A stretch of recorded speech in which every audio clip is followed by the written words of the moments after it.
Welcome to Sleepy History, where we gently walk the winding roads of the past, one quiet step at a time. Tonight, we invite you into the dense, narrow streets of a medieval city, a place alive with sound, scent, and slow toil. A place built from stone, smoke, and centuries of footsteps. There is no urgency here. It's nothing you need to do. Just lie back, breathe deeply, and let your mind begin to drift into the distant world of slate rooftops, soot-darkened alleyways, and slowly turning market wheels. In this episode, we will explore what it truly meant to live inside a medieval city, not in the grandeur of castles or the pages of romantic tales, but in the daily rhythm of ordinary lives. Begin in the lowest quarters of the city, with those whose jobs made the city livable, though few ever looked them in the eye. We'll then move slowly through rebellion and hidden layers of time, before sitting down with the merchants and craftsmen who ruled from within.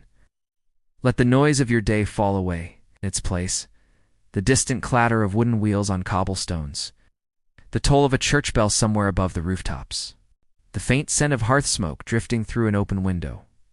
Let's begin. Why it sucked to be a tanner or gong farmer in a medieval city? Imagine yourself waking to the sound of footsteps above. You live in the lower part of the city at the edge of the river, where the streets are muddy even in dry weather. Your small room is lit by a sliver of pale morning light creeping through a cracked wooden shutter. The straw in your bedding is flattened and faintly sour, and the walls are damp with yesterday's rain. There is no time for comfort, no expectation of ease. You are a worker, one of the essential kinds, but also one of the most despised. Let us suppose for a moment that you are a tanner. Your job is to turn raw animal skins into leather, a necessary craft. To be sure, without it, there would be no shoes, no saddles, no belts or armor, but the process is unpleasant. You begin your day by collecting hides from the butcher's quarter. They are still warm, slick with fat and blood. They must be cleaned, scraped, and softened first, by soaking them in large wooden vats filled with liquid that is best not thought about too closely. Human urine, fermented and thick, is poured into these vats and stirred. It's collected from chamber pots around the city, bought for a few coins from housewives or innkeepers. You plunge the hides into this mixture and stir them by hand, often barefoot, always surrounded by a scent that no washing can remove. Then comes the lime, which burns the skin, and another wash, this time with dog excrement, used for its enzymes. You knead it into the hides to soften them, your hands rough and swollen from contact with the chemicals. You work outdoors mostly, but the stench lingers. Even the wind carries it. No one wants to live near a tanner, so you work near the river, downstream, where the filth is flushed away. But you eat bread, perhaps some onion broth, maybe dried peas if they're in season. The ale's weak but warm, and better than the water. Perhaps you are something worse in the public eye. Gong farmer, a cleaner of cesspits, a clara of privies, a remover of what everyone produces but no one speaks of. You work at night, when the streets are quiet and fewer eyes are watching. You carry a long-handled scoop, and you descend into narrow pits where waste has been collecting for months, even years. The air is thick, your lantern flickers, the walls close in. One slip of the foot, and you may not return. It is dangerous work, but also protected legally, at least, because no one else wants it. You are granted some privileges, some coin, but not much respect. People avoid you during the day. They wrinkle their noses or cross the street, and yet they rely on you. Without you, the city would drown in its own filth. The rhythm of your life is predictable, even if short. Most in your profession don't live past their 40s. Illness, infection, accident, or the general wear of harsh labor takes its toll. But the city moves on, and so do you, every day, until you don't. Evening comes slowly. You return to your small room, wash your hands in cold water that doesn't quite remove the scent, and lie back on the straw mattress once again. You listen to the footsteps above, the creak of beams, the bark of a dog down the street, as the rhythm of the medieval city continues. It is loud, dirty, and alive. And your part in it, though often overlooked, is vital. You close your eyes and drift into a sleep that smells faintly of tannin and ash. The year is 1381. You are no noble, no knight. You are simply someone born into the long shadow of the plague, toiling under a sky stained with smoke and tax. The Black Death has passed, at least the worst of it, but its wake has left England transformed. Fields lay empty, labor is scarce, and yet the burdens placed on your shoulders have only grown heavier. Taxes. The latest, called the poll tax, does not care if you're poor. It does not care if you've lost children to hunger, or if your roof leaks when it rains. It demands the same from all. Man, woman, rich or poor, the weight is crushing. And this time, something in the people begins to stir. In this moment, we meet a man called Wat Tyler. He is not a noble, not a knight, not even a scribe. He does not write speeches or lead armies. He is by most accounts a roofer, a tiler, by trade, living in the county of Kent, in the south of England. He is of the world you inhabit, not above it. He knows what it is to labor with your hands, to taste dust, to lose hours of your life to stone, sweat, and silence. And yet, when the fire begins to spread through the country, when the whispers of discontent grow into open talk of rebellion, Wat Tyler emerges not as a man of violence, but as a man of calm and clarity, a leader not by title, but by resolve. Historians debate what made him rise. Some say it was personal. A tax collector had assaulted a young woman, perhaps his daughter. Perhaps a neighbor and Tyler killed him in retaliation. Others say he simply saw the moment and stepped into it. But however he came to it, by mid-June of 1381, Wat Tyler is at the head of an army, tens of thousands of angry, hungry, determined peasants and tradesmen marching toward London. These are not rabble, not drunk rioters with torches and clubs. This is a movement. They wear badges, they carry banners, they march in ranks. They carry with them not just fury, but a list of demands: an end to serfdom, a fair wage, the right to rent land freely, the removal of corrupt royal officials, justice not chaos. As they draw near the capital, the city's gates are open to them. Whether out of fear or quiet support, no one stops their entrance. And so London, heart of the kingdom, fills with farmers, laborers, bakers, smiths, and women who have buried children under a regime that does not remember their names. Tyler leads them with unexpected order. He forbids looting. He keeps them from attacking the churches. But the city is already tense, brittle. Government buildings are set ablaze. The Savoy Palace, home of the hated Duke of Lancaster, is torn apart and torched. Wealthy tax officials and judges are dragged from their hiding places. Their lives ended swiftly in the streets they once ruled, and yet Tyler remains ... composed. He asks to speak with the king. The king is just 14 years old. Richard II, thrust onto the throne as a child, now faces the anger of his people face to face. Twice he rides out to meet them. And on the wide-open grass of Smithfield, the two stand across from one another, boy king and common man. The accounts of this meeting differ. Some say Tyler spoke calmly and firmly, asking again for the people's demands.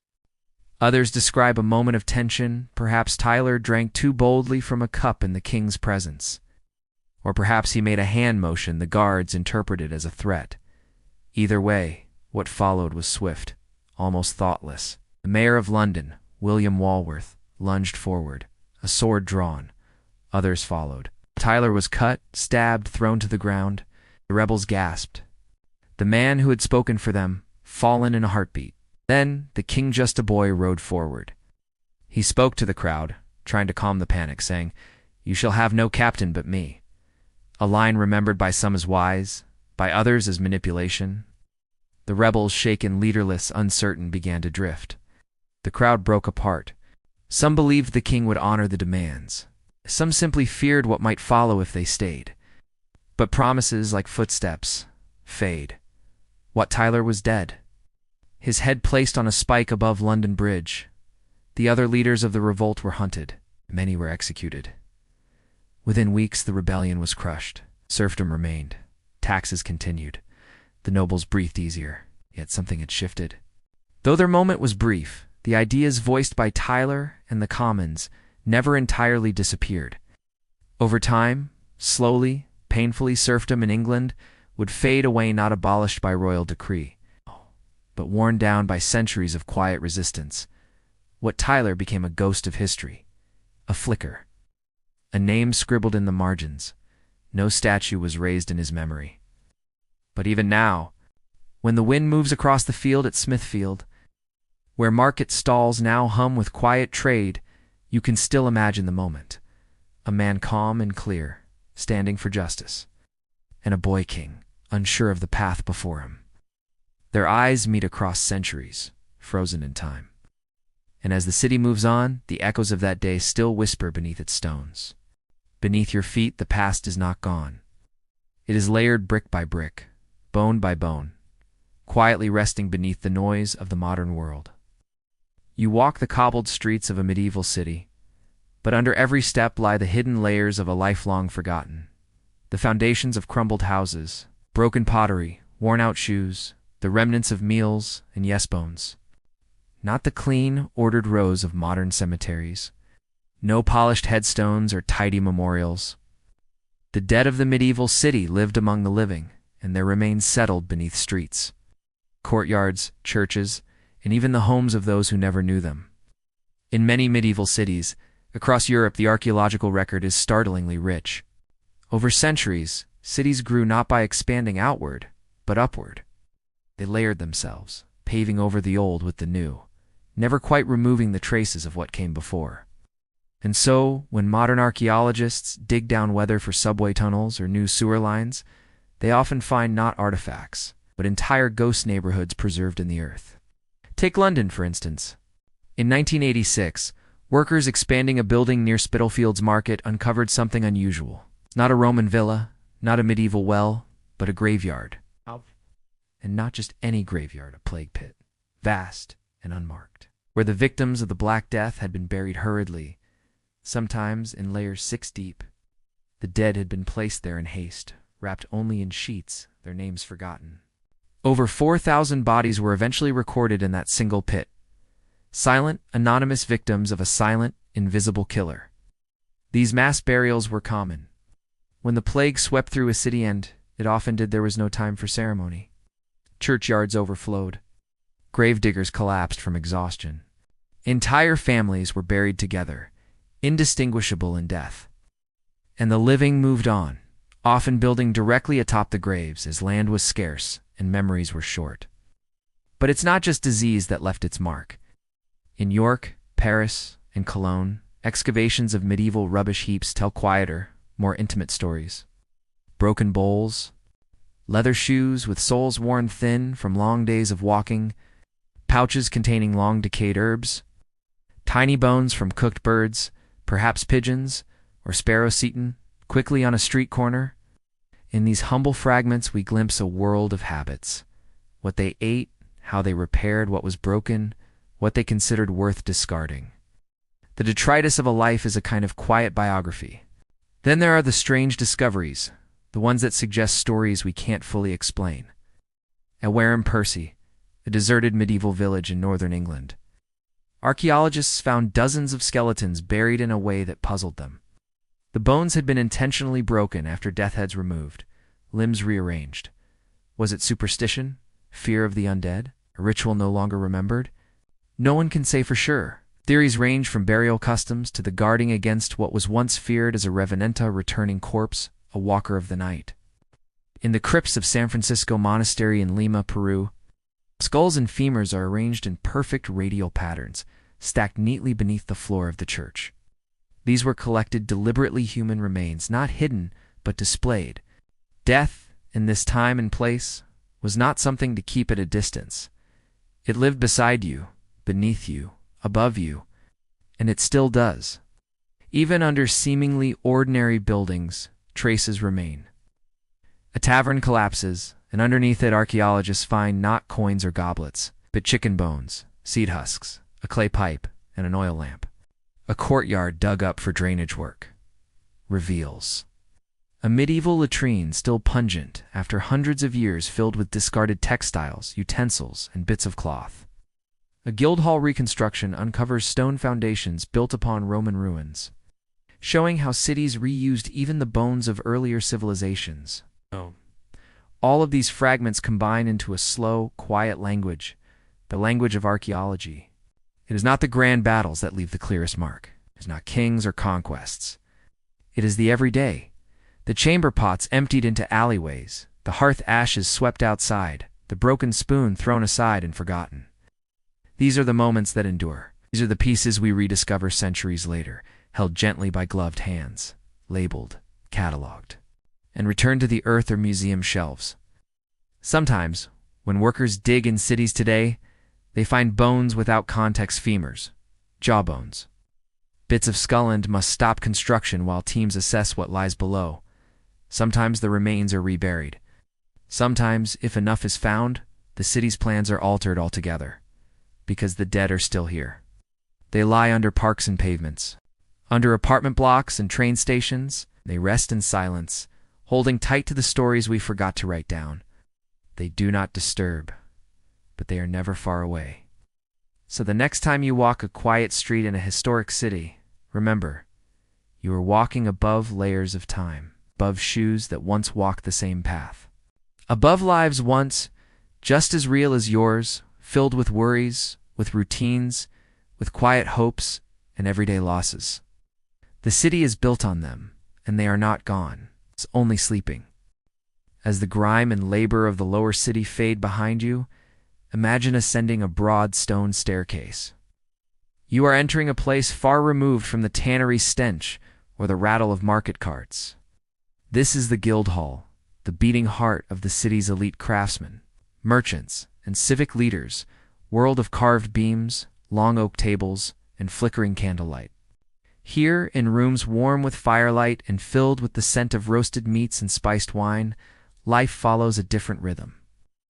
The guilds of the medieval city were powerful institutions, part trade association, part fraternity, part local government. Each profession had its own, the guild of weavers, of goldsmiths, of apothecaries, of shoemakers, of bakers. To belong to a guild was to rise above the precarious life of a day laborer. To lead one well, that was another world altogether. Tonight is a feast day, perhaps the celebration of a patron saint, Saint Crispin for the shoemakers, Saint Eligius for the goldsmiths. Candles are lit, the long table is set. The guild masters and their families arrive in finely woven garments, cloaks lined with fur rings on their fingers, and confidence in their posture. Their hands are still calloused, perhaps, from years of work, but they no longer toil. They command. At the head of the hall sits the master, elected by his peers. His seat is slightly raised.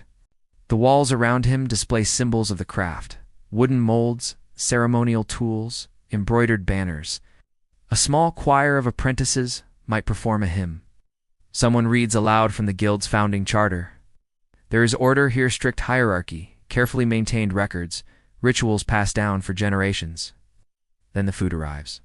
Roasted capons, glazed with honey, trays of cheese, loaves of dark bread, trenchers of stew spiced with cinnamon and clove, exotic ingredients brought through merchant connections. The wine flows freely, though never too freely. Respectability must be maintained. The meals are not just for nourishment. They are performances, demonstrations of wealth, civility, and order. In a world of unpredictable hunger and street-side filth, to dine with polish and structure is itself a symbol of power. But this is not nobility. The guild elite are not aristocrats. They are self-made men occasionally. Women who built their status through discipline, mastery, and control. They fear disorder above all. They guard their trade secrets, regulate apprenticeships, and punish those who undercut fair prices or skip dues. Their guilds act as a buffer between the volatile street and the distant authority of the crown. You might think of the guild as a closed gate. For a boy born into poverty, joining the guild meant years of apprenticeship, often beginning at age 7 or 8. Apprentices slept in workshops, obeyed strict rules, and learned the trade from the ground up. After many years, they might become journeymen, free to work, but not yet masters. And to rise to the rank of master, to own a shop, to employ others, to feast at this table, one had to produce a masterpiece. A physical creation, judged by the guild. It had to be flawless. Some never made it. Some were denied for lack of funds, lack of family connections, or simply for falling afoul of politics. The guild table was open only to those who could prove themselves and pay the necessary fees. Still, within the walls of the guild hall, there is a sense of community. These men and women funded hospitals, paid for bridges, sponsored altars in churches, and negotiated with rulers. They were the spine of the city, not just economically, but socially. When war threatened, they raised militias. When plague came, they organized relief. When famine struck, they rationed grain. It's not out of charity, always, but out of necessity and pride. They ruled by consensus, by reputation, by centuries of tradition, and when they spoke, the city listened. Yet even in this world of fine linen and roasted pheasant, there was fear. Fear of decline, of competition from foreign merchants, apprentices who rebelled, of losing status, of disgrace, of being cast back into the shadows of labor. Guild records are filled with disputes, accusations, expulsions. Respect was hard-won and easily lost. As the feast continues, the night deepens. Laughter grows louder. Someone recites a poem. Young apprentice passes around a cup, hands shaking slightly. The elder masters nod, indulgent but watchful. Behind the merriment, the gears of hierarchy continue to turn. Outside, the streets are dark. A beggar sleeps in a doorway. Somewhere, a gong farmer stumbles home, reeking and exhausted. But here, inside the hall, the candles burn late. The city's elite dine not only to enjoy but to remember that they have risen, and tomorrow they will rise again. As morning spills gently into the streets of the medieval city, the day begins not with silence, but with a slowly rising murmurous soundscape of doors creaking open, hooves echoing on stone, voices clearing after sleep, and bells tolling across the rooftops in a lazy rhythm. The smell of the market, however, reaches you first. You are drawn by a tune unavoidable, layered, and complex. Even from several streets away, you can already catch it on the breeze. The sharp acidity of old vinegar, the sweet rot of overripe apples, the wet hay from the livestock pens, and the unmistakable salt and brine of the fishmonger's stand. It is not pleasant, but it is familiar. These are the smells of life. Now, imagine yourself stepping onto the uneven cobbles of the market square, the open, chaotic heart of the city. It's a patchwork of wooden stalls, some covered with tattered cloth awnings, others just simple tables perched on barrels. Men and women call out their wares in rhythmic chants, not shouting but projecting over and over. Their voices hoarse from years of repeating the same lines. Hot chestnuts, fresh pears, ale and onion pies. The crowd moves like a tide, never still, always shifting. Cloth brushes your arms. A woman carrying a chicken in a basket brushes past.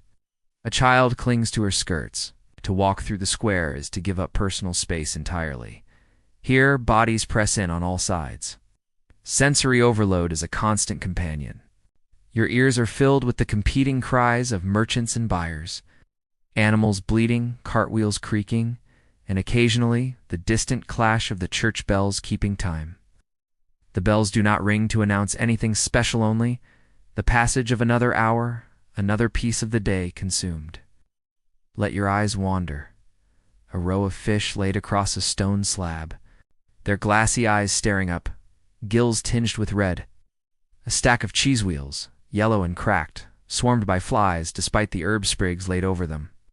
A man skinning a rabbit right at his stall, pulling the hide back with practiced, efficient hands. The rabbit's body is limp, the motion utterly normal to those passing by. You pass a woman selling candles made from tallow, their surfaces dimpled and soft. They smell faintly of old meat. Nearby, a stall offers finely turned wooden bowls. You pick one up, it's smooth to the touch, warm from the sun, and surprisingly light. The merchant watches you closely but says nothing unless you make eye contact. Everything is a negotiation. The social rules of the market are unspoken but strict. Bartering is expected even among neighbors. To pay full price is either foolish or suspicious. Coins are exchanged by hands, some freshly minted, others chipped or clipped, worn smooth by decades of use. A butcher with bloodied fingers takes a moment to bite a silver penny to test its authenticity. Around the edge of the square, foreign goods appear, clues to the city's place in a much wider web.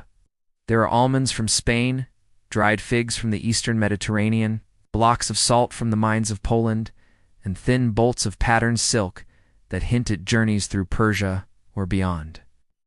These are not items for the average buyer, they're tokens of wealth.